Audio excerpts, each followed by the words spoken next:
Echo നെസ്റ്റിലേക്ക് ഏവർക്കും സ്വാഗതം. ഇന്ന് ഞാനിവിടെ ഉണ്ടാക്കാൻ പോകുന്നത് നെല്ലിക്കാപ്പുളി അച്ചാറാണ്. ഞങ്ങളുടെ നാട്ടിലൊക്കെ ഇതിനെ പറയുന്നത് നെല്ലിക്കാപ്പുളി എന്നാണ്. അപ്പം നമ്മൾ ആദ്യം ചെയ്യേണ്ടത് പുളിയുടെ നെട്ടെല്ലാം കളഞ്ഞതിന് ശേഷം കുറച്ച് കല്ലുപ്പോ പൊടിയുപ്പോ പുരട്ടി ഒരു 2 മണിക്കൂറോളം വയ്ക്കുക. അതിനുശേഷം നമ്മൾക്ക് അച്ചാറുണ്ടാക്കാൻ നോക്കാം. അതിന് വേണ്ട ഇൻഗ്രീഡിയൻസ് എന്തെല്ലാമാണെന്ന് നോക്കാം. മഞ്ഞൾപ്പൊടി, മുളക് പൊടി, കായപ്പൊടി, ശർക്കര ഓപ്ഷനിലാണ്, വേണമെങ്കിൽ മാത്രം ചേർത്താൽ മതി. എല്ലാവർക്കും മധുരം ഇഷ്ടമാകണമെന്നില്ല. ഇനി വേണ്ടത് വേപ്പില, പച്ചമുളക്, വെളുത്തുള്ളി, ഇഞ്ചി. ഇത് ടൊമാറ്റോ പൾപ്പാണ്. ടൊമാറ്റോ പൾപ്പും ഓപ്ഷനിലാണ്. അത് ഒരു നല്ലൊരു കൊഴുപ്പ് കിട്ടാൻ വേണ്ടിയാണ് ഞാനത് അരച്ചെടുത്തത്.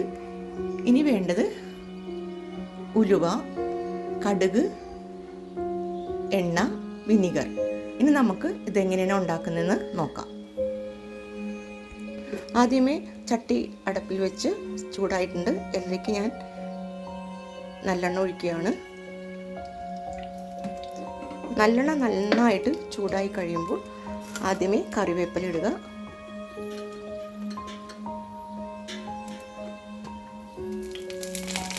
കറിവേപ്പില ഇട്ട് പൊട്ടി കഴിയുമ്പോൾ ഉലുവ, കടുക്,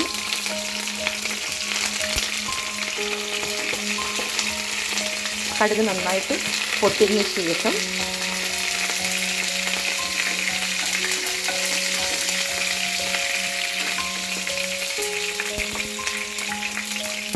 വെളുത്തുള്ളി, ഇഞ്ചി അതിലേക്ക് ഇടുക. നന്നായിട്ട് വഴറ്റുക.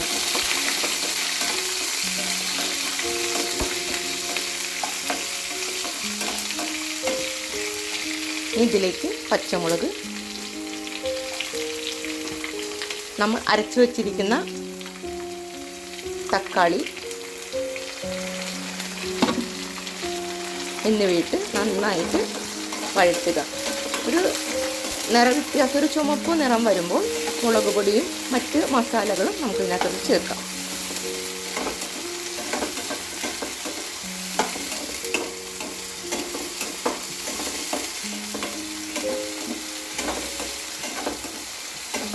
ഞാൻ പല ടി വികളിലും പ്രോഗ്രാം ചെയ്തിട്ടുണ്ട്.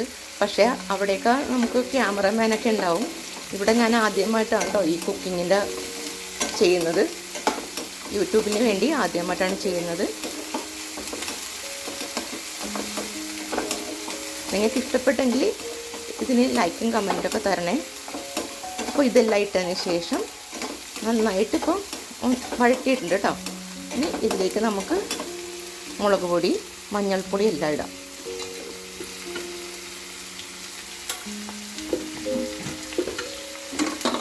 മുളക് പൊടിയും മഞ്ഞൾപ്പൊടിയും കായപ്പൊടി ഇടുകയാണ്.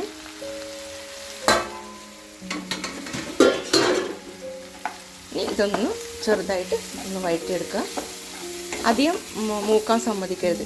അധികം മൂത്തുപോയി കഴിഞ്ഞാൽ പിന്നെ ടേസ്റ്റ് ഉണ്ടാവില്ല അച്ചാറിന്. ഇനി ഇതിലേക്ക് ഉപ്പിടണം കേട്ടോ. അപ്പോൾ നമ്മൾ ഇപ്പോൾ ഉപ്പിലിട്ട് തിരുമ്മി വെച്ചേക്കുന്നതുകൊണ്ട് ഇതിൻ്റെ ഉപ്പ് നോക്കിയിട്ട് മാത്രം ഇട്ടാൽ മതിയേ. ഇപ്പോൾ ഞാനതെല്ലാം കൂടി ഇട്ടിട്ടുണ്ട്. ഇനി ഉപ്പ് നോക്കിയതിന് ശേഷം മാത്രം ഉപ്പിടുക, അല്ലെങ്കിൽ ചിലപ്പോൾ ഭയങ്കരമായിട്ട് ഉപ്പ് കൂടിപ്പോവും. ഇനി നമുക്ക് ഒഴിക്കേണ്ടത് കുറച്ച് വിനാഗിരിയാണ്.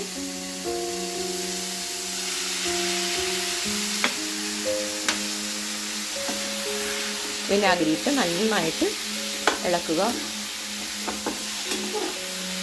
ഇതിനധികം വേവിക്കേണ്ട ആവശ്യമൊന്നുമില്ല. ജസ്റ്റ് ഒന്ന് ചൂടായി വരുമ്പോൾ തന്നെ ഇറക്കി വെക്കണം, അല്ലെങ്കിൽ പിന്നെ പെട്ടെന്ന് വെന്ത് പോവും. ഇതിന് കട്ടിയില്ലാത്ത ഒരു ഇതാണ് നെല്ലിക്കാപ്പുളി എന്ന് പറഞ്ഞാൽ. അധികം കട്ടിയില്ല ഇതിൻ്റെ സ്കിന്നിനൊന്നും.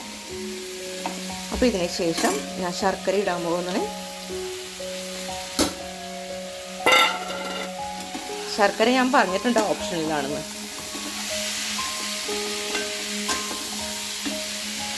ഇതിപ്പോൾ ആർക്കും കഴിക്കാൻ ഞാൻ അധികം എണ്ണയൊന്നും ഉപയോഗിച്ചിട്ടില്ല. അപ്പോൾ നെല്ലിക്ക പുളി അച്ചാർ റെഡി ആയിട്ടുണ്ട്. എല്ലാവർക്കും ഇഷ്ടപ്പെട്ട് കാണുമെന്ന് കരുതുന്നു. നിങ്ങളുടെ അഭിപ്രായം കമൻറ്റിലൂടെ എന്നെ അറിയിക്കുക. അപ്പോൾ നിങ്ങളുടെ സപ്പോർട്ട് ഞാൻ ആഗ്രഹിക്കുന്നു. Thank you so much.